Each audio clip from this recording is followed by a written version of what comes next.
Welcome to That RPG podcast, where every great adventure starts with a single idea. I'm DQ, and I'm thankful to be your friendly neighborhood GM. I'm Courtney Staples, and I'm thankful for my friends here who I play RPGs with. Now I'm Johnny Law, and I'm thankful I get to play TTRPGs and design them and talk about them with my awesome friends as well. Well, we're going to talk about what we're thankful for, and we're going to talk about how to be thankful and what rules apply to being thankful, and maybe something about some spooky thankful. Anyway, I don't want no spoilers. But something that I'm thankful for is that I don't work for WOTC. Especially their Sigil division, which is only down to 3 people at this point, I guess, because they fired 90% of the staff a while back. We talked about it. Do you remember how many there were involved? I think it was 33, and they fired 30, and there was 3 left. I could be wrong on those numbers, but that's for that division. How long was it actually going on for? Less than a year, right? The full development was it was part of the whole scandal several years ago, because that was the thing. They were trying to buy out D&D Beyond to make sure they didn't, and they have their thing maps that's in beta right now that everyone's like, oh yeah, this is what they should have done. WotC should have done in the first place. Everyone wants a virtual 3D tabletop, but no one wants the horror that came with that. Or the work involved. No one has no one has the computers. No one playing D&D has computers. If they do, they build it into a table to do really simple stuff, but that looks really cool. We talked about this before, but I feel like the need for a 3D tabletop like that's a very different specialized need that the vast majority of GMs don't have the time to do or don't care. It's cool, but I mean, there's so much. I don't understand WotC versus Hasbro's intentions or ambitions here. Why not spend all that money really perfecting D&D Beyond? That's the number one product as far as digital is concerned. Because it doesn't make enough money for Hasbro. Their vision was they sell you a video game that you're playing the game that we make up the stories for. So they don't even have to make they all they have to do is make the skeleton of the game. That's exactly what the executives thought, and they thought they were going to cut everyone off of making material with all the it was a master plan that thankfully got foiled by a bunch of nerds. So basically, they were it's like a game company when a company puts out a game and then relies on modders to for everything and create stuff for it. Sorry. I just from a game work from a Skunkworks kind of point of view, I could see there being a separate experimental project that's let's develop Sigil on the side and get a lot of feedback and play testing separately, but not invest too much in it so it slowly develops. Well, I could see releasing a VTT that is D&D specific. That would go over well, I think, which I think is what Maps is supposed to be. Focus on that and make it fully integrated with D&D Beyond, enhance D&D Beyond. You'll have a real lock-in then with your people who are 100% 5e. Why not? Start sprinkling some little fun things and even Maps is oh, soon we're gonna have animated maps and meanwhile Roll20 has all that. Owlbear has some of that stuff, and we would love to have that. So is Maps just an Owlbear-esque? I think so. Yeah, I actually had never heard of it until today. When I was reading about its marketing is garbage. Come on, why are they not promoting that? It's still in beta, I believe. In fact, it's called Maps, and then you try to search D&D Maps, whatever. I guess if you search D&D Beyond Maps, maybe that will. Yeah, it does. It does show up. The whole thing, with Sigil, it was an evil plan, and it was foiled, thankfully. And not that I don't think anyone should ever make a 3D all-inclusive OSR plus virtual map. I mean, it'd be very easy to do it. You probably just have to hand them, spreadsheets, and then they can just plug everything in and it just would populate itself. It'd be amazing. Just give me money. But yeah, so that as of October 2026, it will be done. One thing we should be thankful about all this, though, or not thankful, but appreciative of, is that they did say that people that had their master subscription to Sigil, which I don't know what that costs, I don't know really what that means, whatever, but they are going to grant them 6 months free, basically. It's like the Google curse where they'll make products that become wildly popular and they just destroy them for business reasons. And it's if it was something like Foundry where you pay a license and you have it and then it's locally run, that's if they decide to stop working on it, fine. Then someone else can take over. Maybe they'll take over development, but it can persist. But something like this, which is purely hosted, you're just like, it's, I think it's true of like Owlbear and stuff. Like if Owlbear disappeared, that, I mean, I wouldn't have any of my maps and stuff, but at least I can extract some of the assets, maybe reuse them. But Owlbear hasn't exhibited this potential desire to just like waffle and disappear, and neither has like Roll20 or what are the other ones, like Wolf Foundry. So it's like, whereas like you'd expect the mainstay, the one that could persist and survive, would be the one backed by Hasbro with millions of dollars. Like, give me millions of dollars, I'll make you a freaking VTT to last forever. I'm looking at the maps site now, and it goes into like the looking ahead, the 2025 roadmap, and it's like they got stickers and they got animated maps, but they're still going to be doing 3D dice. You can roll 3D dice in the maps. Wow. Not yet. Reveals, allowing DMs to reveal custom art and handouts to players. A campaign console to create and manage your campaigns directly in maps, and a rules assistant to ask rules questions and receive instant answers. D&D, they have a lot of money behind themselves, right? So why not choose a very small set of tools, perfect them, and lock everyone on those tools? So D&D Beyond, they spent a lot of money to acquire D&D Beyond, right? Like, why not make that the best it can be? I mean, you can juice more money out of people through D&D Beyond. They're committed to it, the ones who use it. But instead, and why not make some tools that extend the functionality that every GM needs? Why make these other, like, why challenge the VTT market? I know they're trying to capture the revenue from people using other VTTs, but this is like fighting many different components at once. That's not even what they were trying to do. It was decisions made by people who have probably never role played in their life. Like never, like they play Call of Duty if they play anything. Like they you know, no on Call of Duty, like whatever, have your fun. I don't care how you have your fun. But it's executives that have absolutely no idea. They play FanDuel, like that's for sure. They're jerk off and online gambling crypto fuckers. The whole reason they bought D&D Beyond was not to have the best, assets for D&D, but it was to shut up the greatest competition they might have. And it was like, once you had that lockdown, they were going to destroy it. But then they realized they couldn't destroy it because everyone was going to freak out. Yeah, and it was already made. Like it's like some sound mind came in and was like, all right, listen, you greedy like this is dumb. Like you're literally shooting yourself in both feet by doing that. Which I don't think they care. The pile of money that they're trying to release by burning money is way bigger. If we as OSR Plus had millions of dollars to spend, right? I would not invest it in building a VTT. Why? That's a solved problem. Why not spend a little bit of money to add your game to these other VTTs that are doing that work?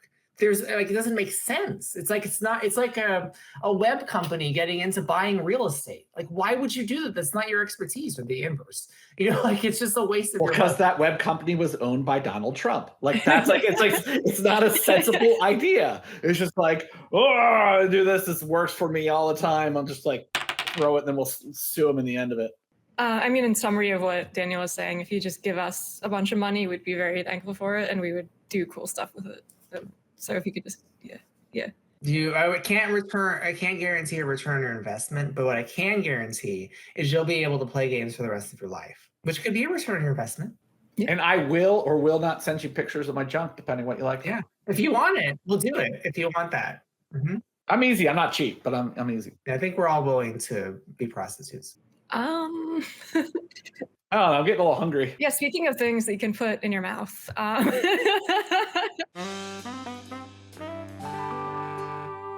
So for this month's Pop Culture Corner, usually we talk about like a movie or series, but this month I wanted to talk about a YouTube channel called Tasting History with Max Miller. I recently came across it a month or two ago. Don't know how I missed it before because it's been around since like 2020, 2019, but it's an amazing resource, which strongly recommend you check out some videos on there. The gist of it is that this guy, Max Miller, does these 18 to 25 minute videos where he starts off with like a recipe from either a historical document or in the case of a recent one, like a recipe that was mentioned in the book Dracula by Bram Stoker. Then he'll go into how to make it, then does this kind of deeper dive into like overall history, goes on these fun little tangents about anything kind of random that he comes across, then goes back and does like the tasting of the final product at the end. And it's just a really cool way to learn about history and culture and like stuff that you wouldn't really anticipate. At least with me, I don't know how it was for you guys growing up in history classes in school, but there's a lot of like, let's memorize these dates that have to do with wars and battles and nobody gives a shit. But this, it's like you're really learning about how the people actually lived and what they ate and how they survived through the winter. And it's all stuff that I think you could apply as a GM or as a player to like your world building, what your characters go through. Like he's got a video about medieval taverns and what they were actually like. Like I feel like I haven't really seen the what were they actually like kind of video before, but it was cool to watch that. One that I really liked was about Victorian baker's lung, which I knew was a thing, but it's basically like the bakers back then, their conditions were so poor. They were working for like 14 plus hours a day, just breathing in all this flour and stuff that they would get like diseases from everything that they breathed in. There's just like a ton of really interesting little factoids that you learn in there. And he has stuff on different cultures too. It's not just like European focused. Would strongly recommend checking it out. Very easily digestible, pun intended. But yeah, just fun to like put on while you're doing something, folding laundry. Cooking, yeah, exactly. You mentioned that like history class. Like I do now that you say it, I never really thought about it. And so I run into him via shorts. He pops up in my shorts all the time and sometimes on YouTube as well. And I don't ever get to see it because usually when I'm listening to shorts, I literally listen driving. So I'm just like flicking and like then I hear some ASMR cooking shit. Yeah. Is it Gen Y? Who do I yell at for that? Who's brought ASMR in my life? I feel like it's millennials. Is it sadly? Yeah. We have bad Is taste. it like aging millennials? Is that what happened? You guys are getting old and you're like... I watched the tavern video. That one I enjoyed because I feel like you're saying, and this is what John also echoed this, like in history class, and granted, I had an education in high school, growing up in Florida in my college. So take that as you will. History mostly consisted of revisiting the colonial period over and over and over again until I wanted to myself. And so, yeah. And so finally watching something where it's not just a collection of dates, but he's showing you actual food and he's explaining how this food impacted their life and impacted the way people's like whole society functioned, shows the value of food. And I think going back to like RPGs, how many RPGs as a basic trope, we go to a tavern or we go to an inn and we have no real idea how it functions unless you're a history buff. And so seeing something like this, their video, these like what, 40 minutes, it was really short. 30 minutes. That one I think was like 25, yeah. Oh, it was really short. I don't remember how long it was short. I was watching like on the background and it's like you can get a whole lot of detail just from that. I think he had one on the Roman rations as well, like that whole situation and how they call it kind of the pot and everything. Like it's really like it's cool. It's great fodder for world building, like Courtney said, or just like what do they have to sell here? And you're like, like to have some idea of like, well, there's a giant stew that just keeps getting replenished, and or bread and cheese apparently is the most common tavern food. But his stuff is very much reminiscent of History Channel, late 90s, early 2000s. And you'd have this host that's like charismatic and fun and not too serious. And like he talks a lot about like going down rabbit holes too far. And like it's very much a current YouTube, like that's 18, 20. I know I watch a lot of like ones for younger kids because my partner's daughter watches them while I hang out. Like it's that whole like they want to like take you on the journey with them. It's not a lecture. It's a kind of like they pull back the curtain a little bit. And I really do like that. I appreciate that.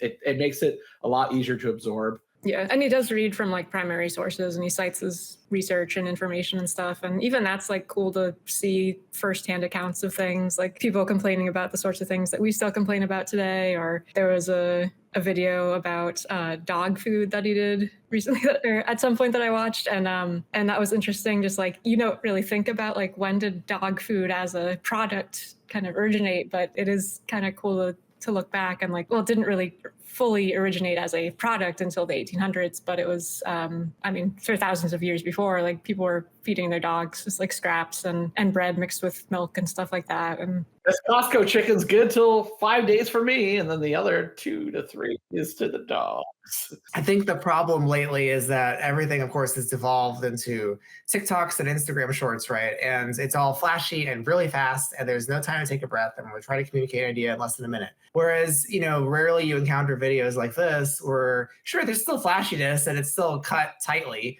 but at least it takes its time to show you things and explain things and make it practical, the practical applications of things. And that's getting rarer and rarer. And so like to have food from inspired by Bram Stoker's novel, like that's really specific and niche. And I want to watch that as opposed to, a 1 minute TikTok short that tells me goddamn nothing.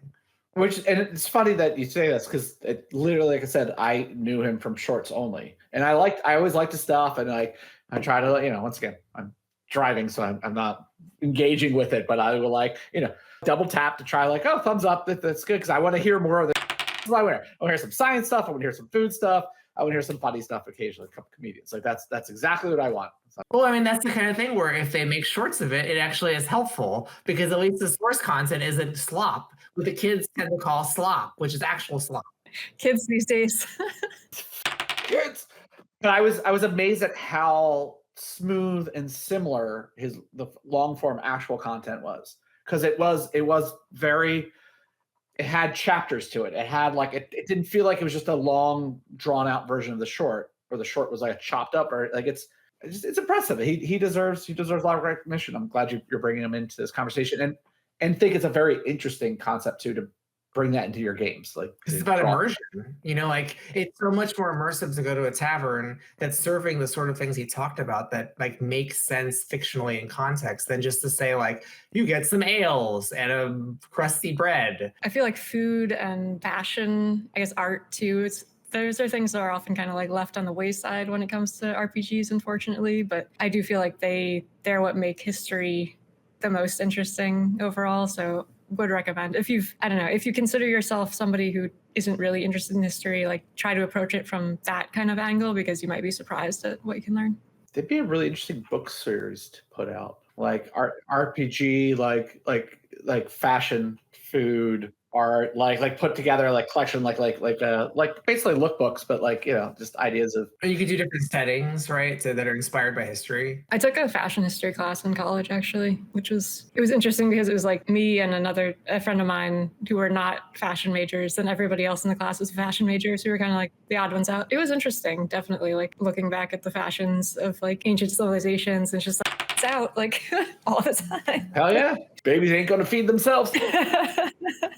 Daniel, like you were saying about kind of fleshing out a tavern so that it's more than just here's a bunch of ale, to have a tavern where maybe there is this stew they've been using for the past 100 years or something, and what if it goes missing and they need you to get it back, or I don't know, somebody's sourdough starter gets stolen or something like that. I feel like there's a ton of adventure hooks that you could get from random food kind of things, or even doing food competitions or challenges, or you have to go help out with a feast for this noble and make sure it goes okay and stuff like that. It diversifies the sort of mechanics too.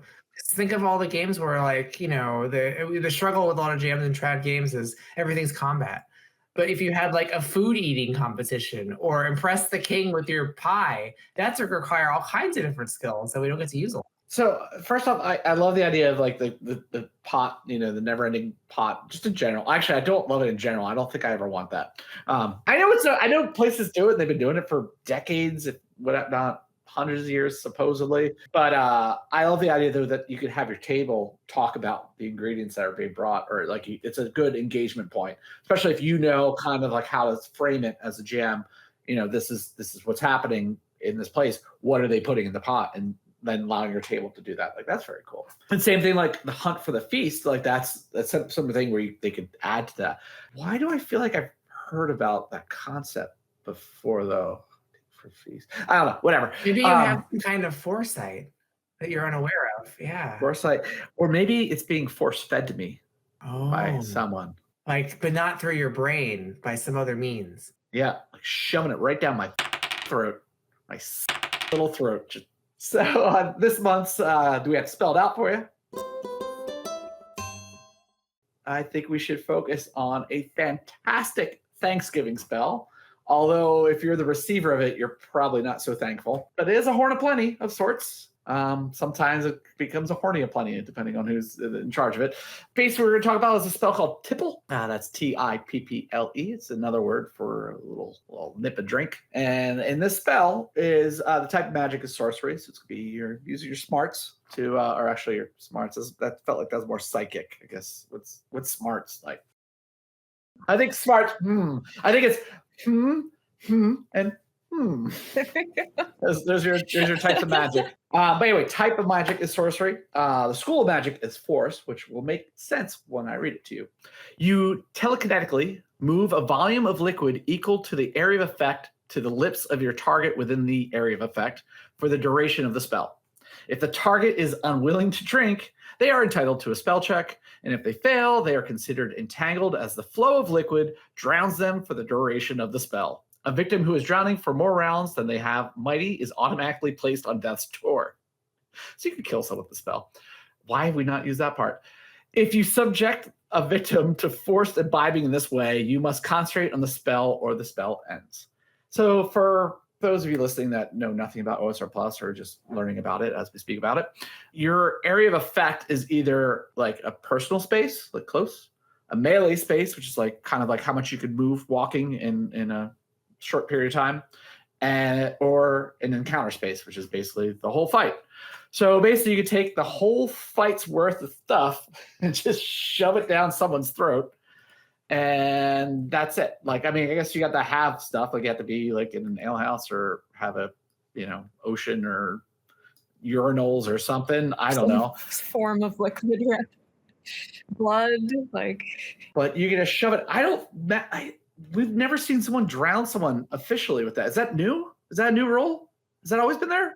It was so the history of Tipple. First of all, I have to admit that see these books here. Half of them I've mentioned it before. Half of them are the magic items from 2E. The other half of the fabled spell books. These are my prized possessions. Hundreds of dollars to get these stupid books. But one of them, the four here, they are thousands of spells across all the editions of all the versions of second edition and Dragons Magazine. In there is a spell that either was called Tipple or something very close to it. I think it's just Tipple. And it's basically the same thing. It's very similar.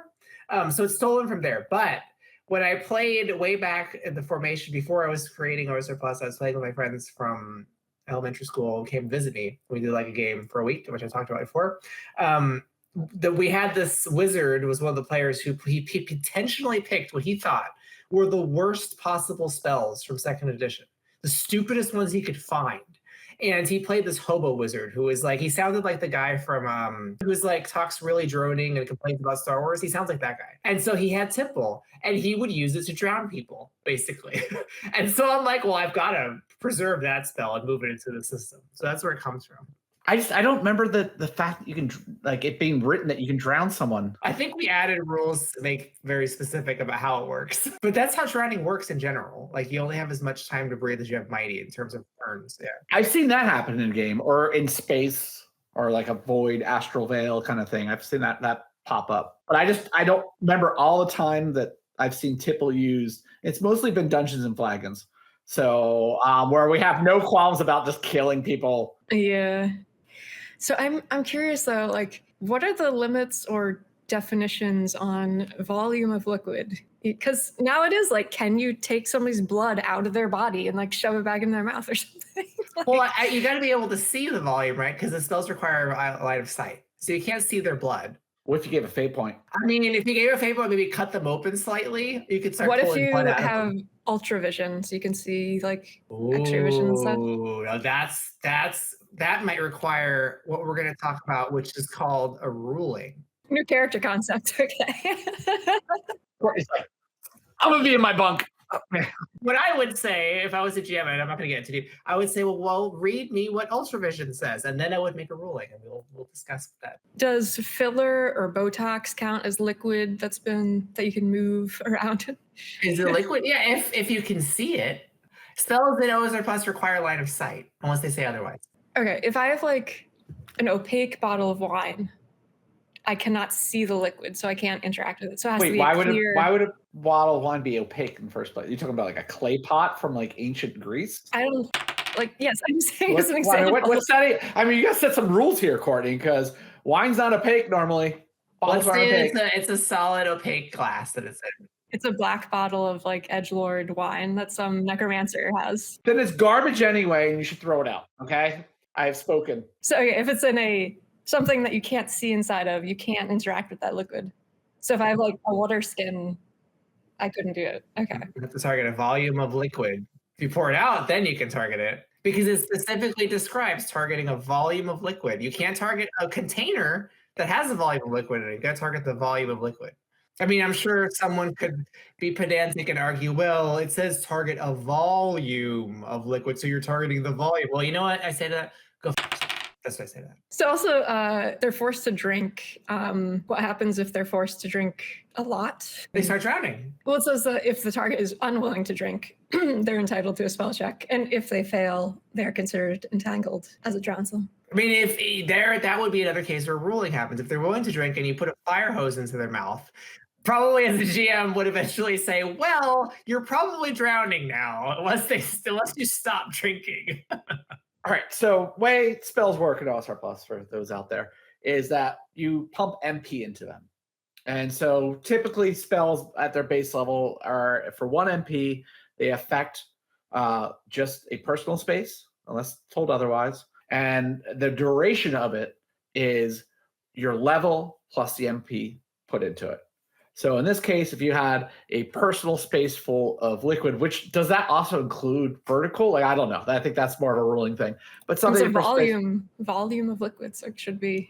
You would have to be close to the person though, because you'd have to be able to put it in their mouth. You'd have to be quick if you only do 1 MP. But for the bare minimum, you have 2 turns of them drinking it. And so if they're willing, I would argue that you could probably get through 2 turns of drinking, 2 minutes of nonstop drinking. Yeah, I mean, it depends because you can regulate how much you want to put in. Like, you don't have to do the entire personal space volume.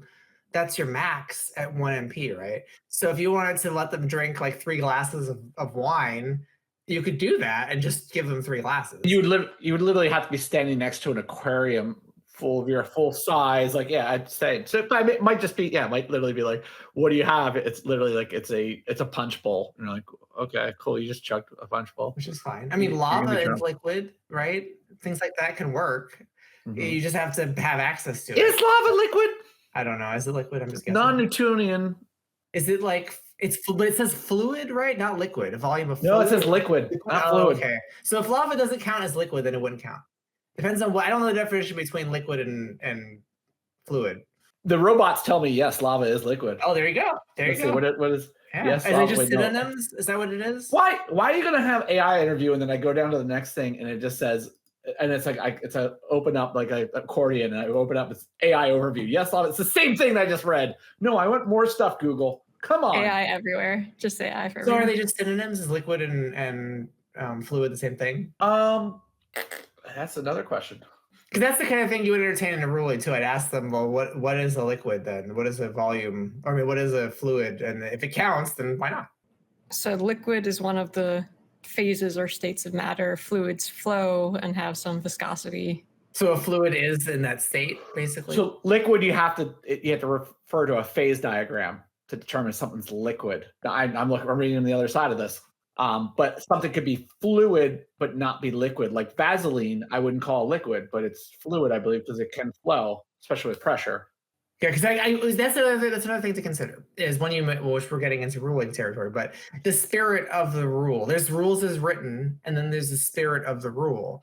And oftentimes in trad games, people will go hard on the rules as written rather than the spirit of the rule. So by that, I mean, for example, the point of the spell is not to stretch the idea of moving something that is like liquid. So, like if you start to stretch the idea by using semantics to say, well, Jello is kind of liquidy, so I can move it. Now you're not doing the spirit of the spell. The spell is liquid. And maybe it's not very specific in the sense that it's not saying, specifically non-Newtonian fluids, but it is saying liquids. And generally, we know what liquids mean. A common sense ruling is what we're looking for. So I wouldn't slight the GM who says, no, Jello doesn't count, or no, mercury doesn't count, because they're not liquidy enough by the common idea of liquid. So that's the kind of thing where you don't want to go too far down that road entertaining the pedantic kind of rules lawyer. Like the rules lawyer can be helpful, but don't let them get too pedantic, because now they're just trying to push the rules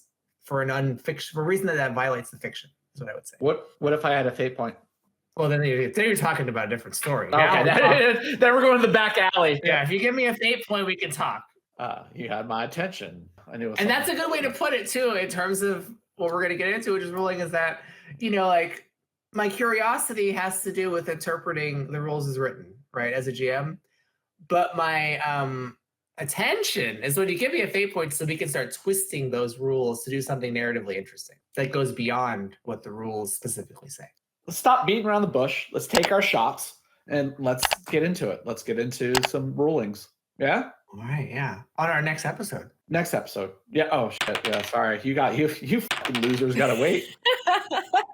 We're gonna go right into it right now. See you next week, suckers.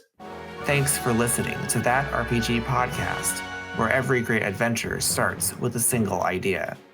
Join us next week for more from our series, Tools, Not Rules, where we talk about how to make fair rulings, interview the designers behind 9th level games about their new RPGs, Thunder Road Vendetta and Wrestlemania, and embark on an adventure to a gas planet to save civilization with a hunting feast. See you next time.